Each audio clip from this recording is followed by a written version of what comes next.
The Unitarian Universalist Association of Congregations declare that every person is inherently worthy and has the right to flourish with dignity, love, and compassion. That is the declaration we make when we proclaim our value of equity, the value that we are exploring in worship this month. And while I think it would be a mistake to try and make one-to-one comparisons between our newly stated values and our long-standing principles, it seems clear to me that this value is in conversation with the first principle, the inherent dignity and worth of every person. I love that we looked at the inherent dignity and worth of every person and thought, that's good, but we could do better. Not just dignity and worth, but the right to flourish. The right to flourish with love and compassion, to be our most beautiful, glorious, colorful selves. And if you were wondering if I believe in colorful cacophony, look no further. I once heard a child describe Unitarian Universalism as a faith that believes in trees. That's it, just trees. I think you could actually get most of what we believe from that. In flourishing, in finding a place to stand. We believe in trees, and we believe in people who are gloriously, beautifully, messily, abundantly ourselves.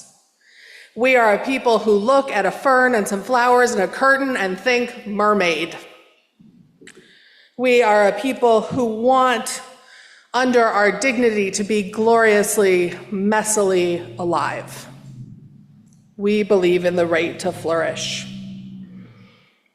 And yet, in this moment, when so many people lack the ability to even live, to declare our right to flourish, can feel oblivious at best, obscene at worst. How dare I go on about color when people are starving? How dare I stand here and glory in beauty when there are people being torn from their homes, when everything can feel so wrong? The poet, Jack Gilbert, in a poem called A Brief for the Defense, grapples with this question. Sorrow everywhere, slaughter everywhere.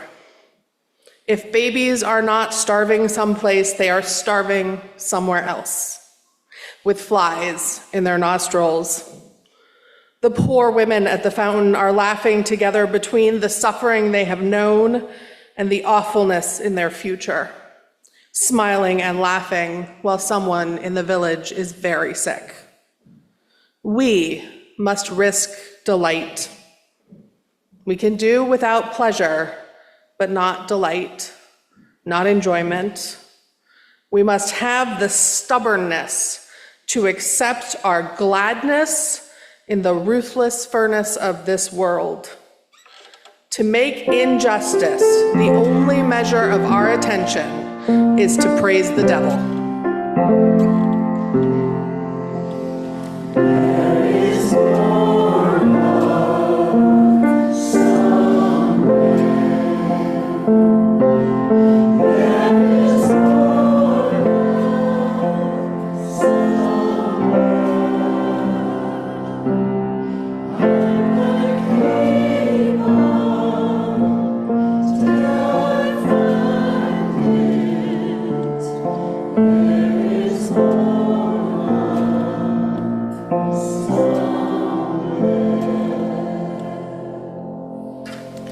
When I am feeling overwhelmed by everything that is wrong with this world, so most days, it feels like these days, I remember that the words that the choir just sung were first sung by enslaved Africans.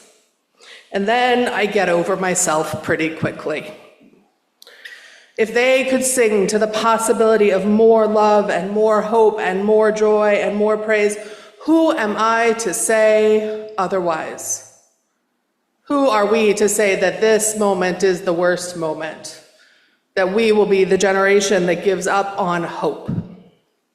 And yet, while it is a useful reminder, this is not a joyful song.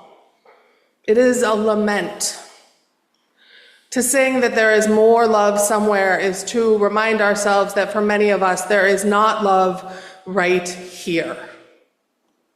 It is a hard truth to sit with, because we are a people who like to fix. We want to make things better. So much so that many of us in singing this song try to fix it in the song itself. We add another verse. After we get through the sorrow and the possibility of love and hope out there, some of us add, there is more love right here, thus missing the point. I want to acknowledge all of the love that is right here. And there is so much love that surrounds us. We want to look at the beautiful things. We want to flourish.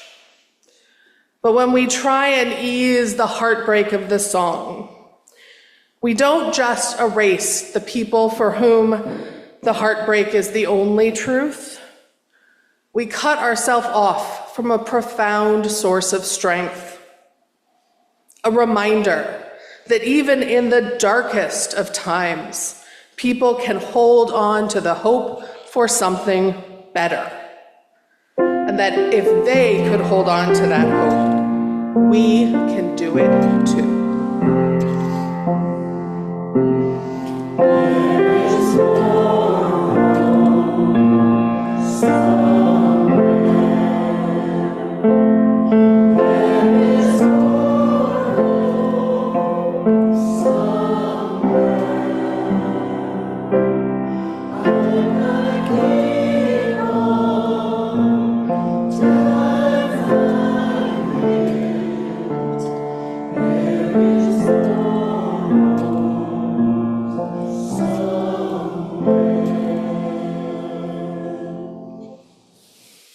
I wonder sometimes what the source of hope was. At a time when all agency was taken, was it the possibility of freedom? Was it the North, a better world, maybe a different world, maybe a heaven, or a God who would take care of us? A God who would make things right, perhaps one who would punish those who had hurt us. Sometimes I long for that faith. I have what the theologian and Anglican priest Barbara Taylor Brown calls holy envy. The feeling you get when you get close enough to a religious tradition to see its beauty, to see what it does for the people who believe and want it yourself. I have a holy envy when I imagine what it must be like to be certain of anything, really. To be certain I know what happens when we die. I wish I did. This year's auction sermon is about what happens when we die, so spoiler alert for that sermon. But for 20 minutes. I wish I knew what happened when we die. I wish I believed that I would be reunited with the people I've loved and lost, the people I am losing. I wish I was certain that there was a God with a plan. There was someone with a plan would be nice. I wish I was sure, but I'm not, and I never have been.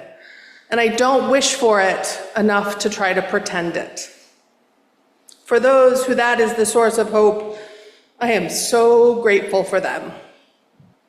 For me, it has never quite been enough to imagine that someone out there has a plan, much as I would like that to be true.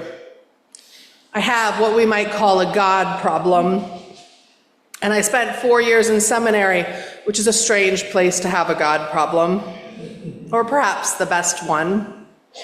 And I experienced that holy envy every time I came across my colleagues who had a faith that was more stable than mine, that felt more solid. And yet, every God I encountered was one that I could admire, but definitely not hold on to when things were hard.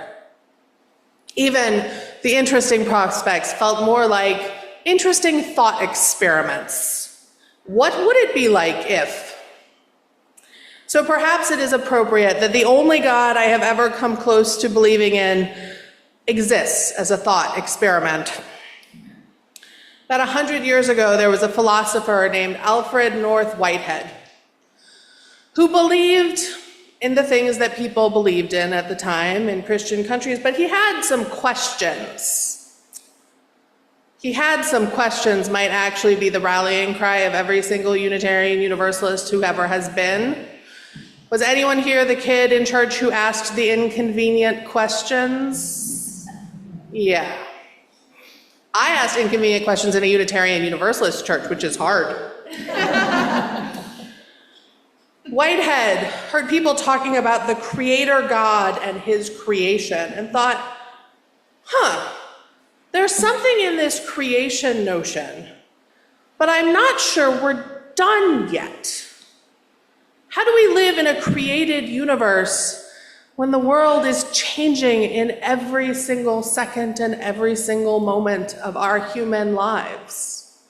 Maybe rather than thinking of a creator God and His creation, we should think of ourselves as creating the world, as creating ourselves, as being part of that evolving creation. And Whitehead said that maybe if in every single moment we are creating the world, God is right there with us, luring us towards something better, towards beauty and towards possibility. And I liked that idea a lot when I heard it, God as co-creator calling us to something better. But then I had a thought, because I'm a Unitarian Universalist, and the thought was, do we really need God in this particular equation? Because it kind of sounds like you had a God, and you had an idea, and you smushed God into the idea. Couldn't we just be creating the world, calling ourselves towards beauty? And I found out that actually Whitehead does not talk about God calling us to beauty. Whitehead talks about a lure towards beauty, towards something bigger. Beauty not just in the aesthetic sense, but beauty in the fact of creativity and possibility and imagination and playfulness and mystery and community and glorious, ridiculous abundance. Beauty in love. A great, big, all-encompassing love that is not yet here, but beckons us towards it.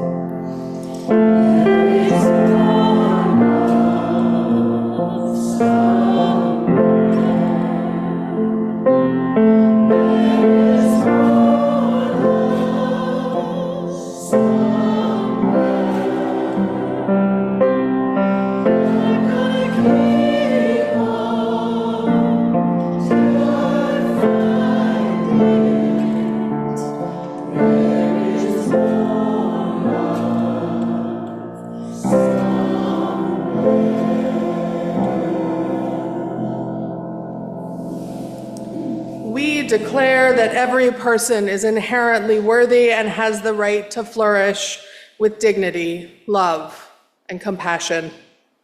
We declare it not because we live in a world where it is already true, We declare it not because we believe in a God that will make it so, but because we believe that we can make a world where it will be so. We do not need a faith that simply affirms the things we already know. We need a faith that helps us to become the people who will make the world we need so that every single person can flourish. And in the meanwhile, we will look at ferns and a curtain and think mermaids.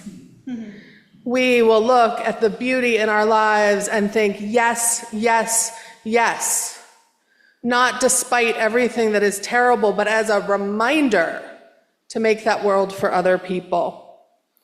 We offer our right to flourish as both a promise and a provocation. We have a right to flourish. We have a right to beauty. The world must be beautiful, and we must make it so. May it be so.